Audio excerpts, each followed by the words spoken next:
अच्छा, अब दूसरा प्रश्न लेते हैं दिलीप भाई का। दिलीप भाई का दूसरा प्रश्न है ओम के संबंध में, वेदर ओम इज ब्रह्म, क्या ओम ब्रह्म है क्या? तो मैं दिलीप भाई से पूछता हूँ या आप लोगों से पूछता हूँ, आपसे कोई पूछे आप कौन हैं? दिलीप भाई हैं क्या? हाँ बोलिए, आप कौन हैं? आप कौन? कोई अगर आपसे पूछे आप कौन है तो आप क्या कहेंगे? दिलीप भाई कहेंगे ना। तो आप दिलीप भाई हो गए, तो हो गए ना।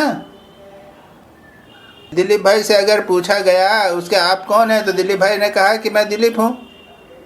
ठीक है। अच्छा, अब हम दिलीप भाई से पूछते हैं आपका नाम क्या है? वो कहेंगे दिलीप है। ठीक है ना। तो दिलीप भाई दिलीप भी हो गए और दिलीप नाम भी हो गया। मतलब यह है कि उसी प्रकार से ओम जो है वह ब्रह्म भी है और ब्रह्म का नाम भी है। समझ में आ गई बात? यह इंपॉर्टेंट। दिलीप भाई ने पूछा है, उस प्रश्न का उत्तर दे रहा हूं। ये ओम क्या ब्रह्म है? इसका मैंने उत्तर दिया कि ओम ब्रह्म भी है और ओम जो है वह ब्रह्म का नाम भी है। ठीक है, ये पहला प्रश्न। उसके बाद में ओम की उपासना, समझे ना, ये दूसरा विषय हो जाता है। तो ब्रह्म को प्राप्त करने की बहुत सारी उपासनाएं हैं, ओम भी जो है वो एक प्रकार की उपासना है। अब ब्रह्म की उपासना देखिए, उपासना का अर्थ होता है ब्रह्म को, ओम को ब्रह्म समझकर ध्यान करना। उपासना यानी क्या? एक मूर्ति को भगवान समझना।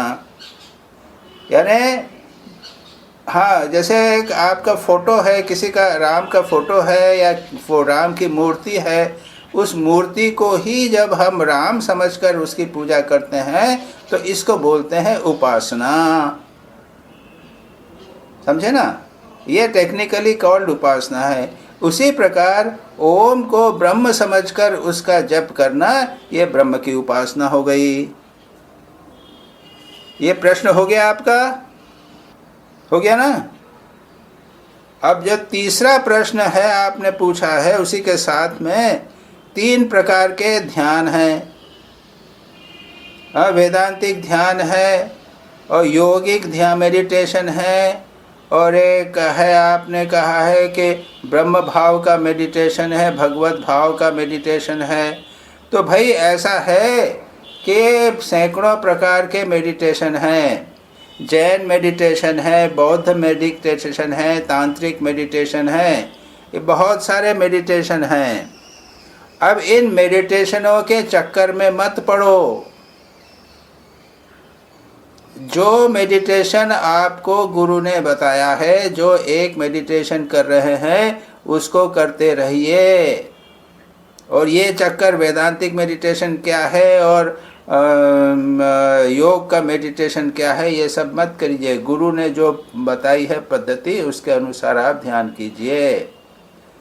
और मैंने अपने आनंद की खोज पुस्तक में कई प्रकार के, बड़ा लेख है वो 15-20 पेज का लेख है, उसमें पता नहीं कितने प्रकार के ध्यान मैंने वहाँ पे बता दिए। जैन भी बताए हैं, बौद्ध भी बताए हैं।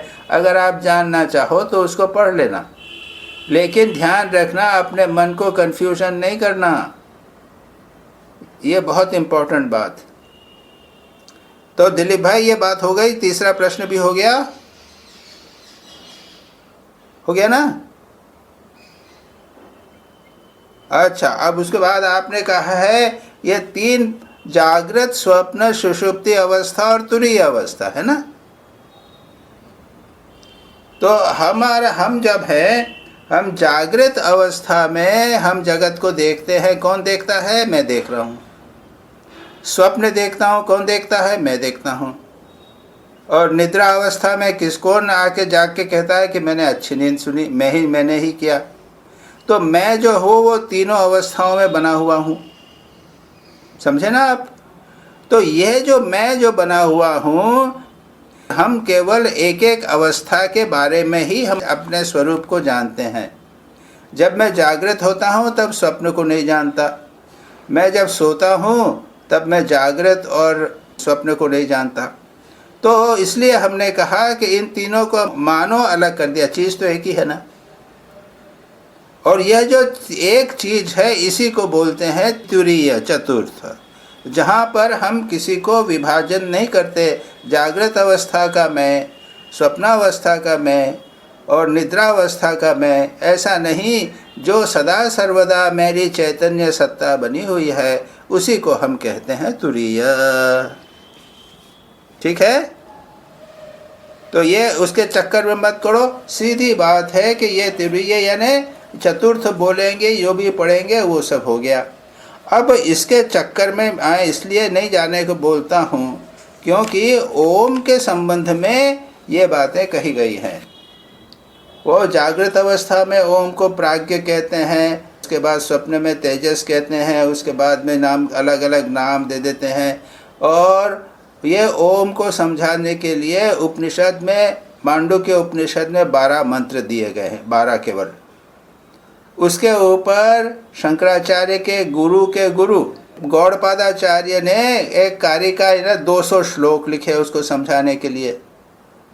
और उसके ऊपर फिर शंकर भाष्य हो गया, और उसके ऊपर फिर अलग अलग मधुसूदन सरस्वती ने, फिर अखंडानंद सरस्वती ने एक एक किताब लिख डाली, बड़ी बड़ी किताब लिखी।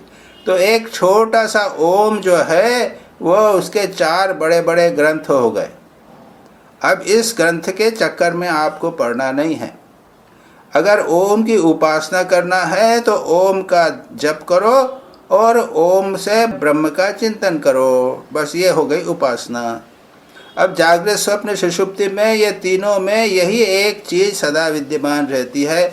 हम जागृत अवस्था में केवल एक का ही अनुभव करते हैं, पूरे का नहीं करते। समझाने के लिए कहा गया है ये कि तुरीय यानी क्या, जो सदा सर्वदा चैतन्य सत्ता बनी रहे। ठीक है, अब इसके आगे और विस्तार में जाने की जरूरत नहीं है। यानी waking, dreaming, deep sleep and thereafter turiya, ये मैंने समझा दिया।